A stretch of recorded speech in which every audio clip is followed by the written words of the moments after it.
กำน้อยก็ได้มาสอนพึกษ์แต้มสระอาให้มันเป็นโตให้มันมีประโยชน์ให้มันเป็นข้อใช่ไหมปราสาทปราสาทสะซอสะอาสาสาอายักษาใช่แหละสาลูกปราสาทต้องสะกดจังนั้นก่อนปราสาทปราสะปราสะปาอาปาสะกดไปเรื่อยๆปาอาปาปาอายักป่าปาอายักจำปาปาอาจำนาต้องว่าฮัดอย่าไปว่าอย่าไปโกปาสะคำนี้สะอาสะกดสะอาสาสะอายักสะอายักจำสะอาจำนาสะอาจำเตยกาสะอาจำเตยสะใช่ไหมปาสาปาสะมาหาใช่ไหมมาคำนี้มาหา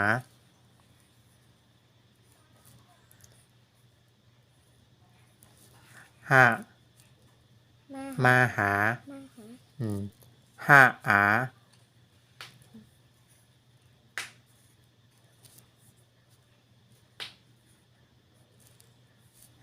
ปาสาเนี่ยอ่านใช่ไหมปาสาปาสะมาหายายาใช่ยายายาอา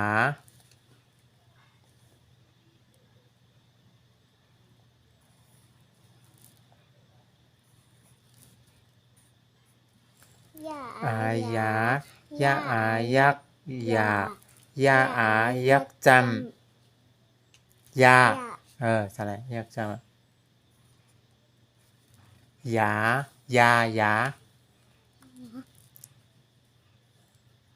ต้องการยาตัวยาใช่ไหมครับเนี่ยยาอายาออกเสียงยานั่นยาลูกมันเจ้าของนั้นยามกว่าเขียนจังนั้นนะนี่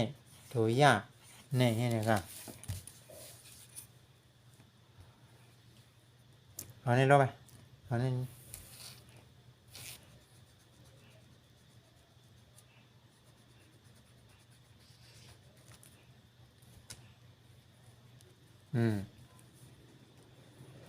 ไว้ว่างทั้งพน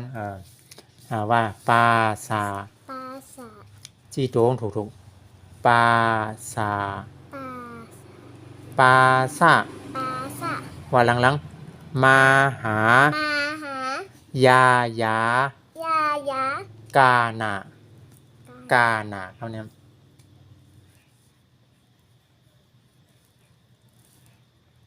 กาอา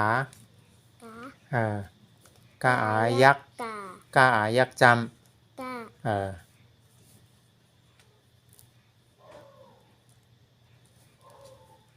กาหนาอา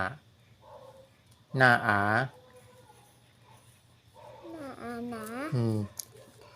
อาใช่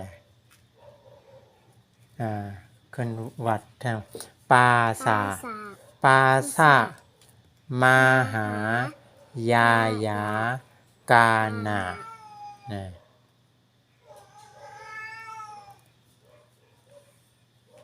นี่แหละตัวมันปาสะมาหายายากาหนาพอกันได้เนาะปาสะมาหายายากาหนากำเนียมเอา4ตัวครับเนี่ยเขียนตั้งในน่ะเขียนเป็นคำว่างนะอันที่ลูกเพื่อเขียนมาคำว่างนะ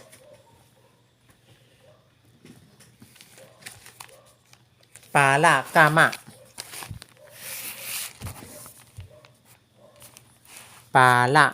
นะนุปามีอยู่ในพูนเอาเหมือนกันนะอันนี้มันปาสะอันนี้มันปาละ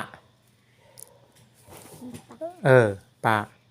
อยากจำปาละละอาลาอาจำเตอ จำใจละ โอ้โหต้องเอาเฉยก็ไม่เรียกว่าปาละกามะ กาม กาอา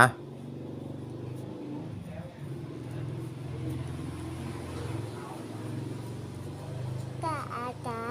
ก ะอันนี้ล่าเนี่ยลุงมายักเอาละชื่อดีว่าจำใจมันกว่ายักเอาหรอจำใจจำใจอันเนี้ยจำใจลุงต้องอันเนี้ยกะก็จำใจนั่นนะออกเสียงกะค่าข้างง่านะจำใจแล้วกามะลูกต้องเสียงออกพวกต้องเสียงออกมันแปลกๆกันเนาะพอเสียงออกยาวๆก็เป็นจำนาพอเสียงออกปอดก็จำเตอนะปาละกะมากานาวะมาจำเตอกาเนี่ยกาก็ตัวเรียกจำเนี่ยกะมากานาอา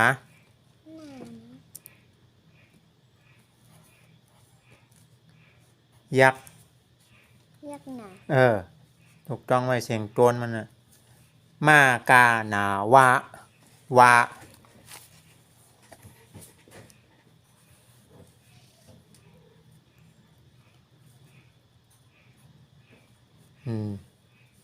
มากานาวะ มากานาวะ วะเสียงพวกเสียงขึ้นเนี่ยถูกต้องไว้พวกเสียงขึ้นเนี่ยเป็นเสียงยักษ์จำพวกเสียงยาวเนี่ยเป็นเสียงจำนาพวกเสียงป๊อดเนี่ยเป็นเสียงจำเตอนะอันนี้เสียงขึ้นนะอันนี้เป็นเสียงขึ้นอันนี้เสียงยาวอันนี้เสียงป๊อดอันนี้เสียงงึกยักงึกงักเนี่ยต้องไว้เสียงงึกงักเนี่ยเป็นยักษ์พวกเสียงขึ้นเป็นยักษ์จำพอเสียงยาวเป็นเสียงจำนากาหนาวะวะเสียงมันขึ้นมากาหนาวะปาสามาตาปาสาปาในรถตังเหนือมีปลาด้วยนะปาสาในรถเนี่ยปาสาเราก็ย้ำเขียนนะปาสา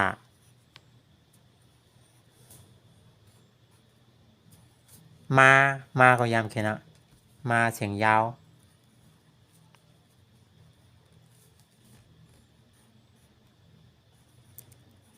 ต้าเสียงป๊อดต้า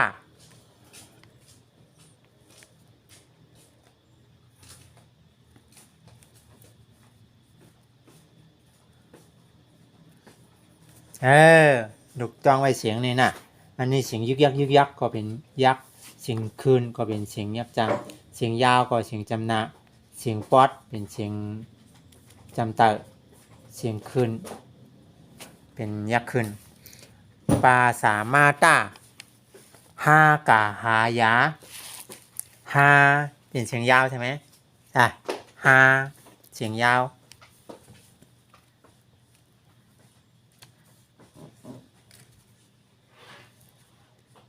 ห้าอาห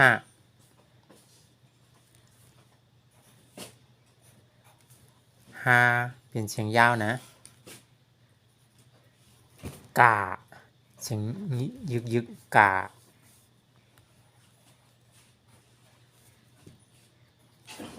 หาอันนี้เสียงเป่าห้าอาเสียงธรรมดาเสียงเป่าก็ห้าอาห้ากาหายา ยาก็เสียงธรรมดาเนี่ยเสียงปกติเนี่ยนั่นยามันเห็นถูกยามันเห็นถูก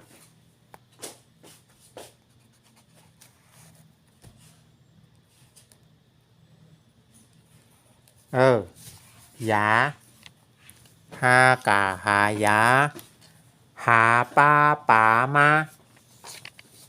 หาเสียงธรรมดาเสียงปงมันหาปลาปลาเสียงยาว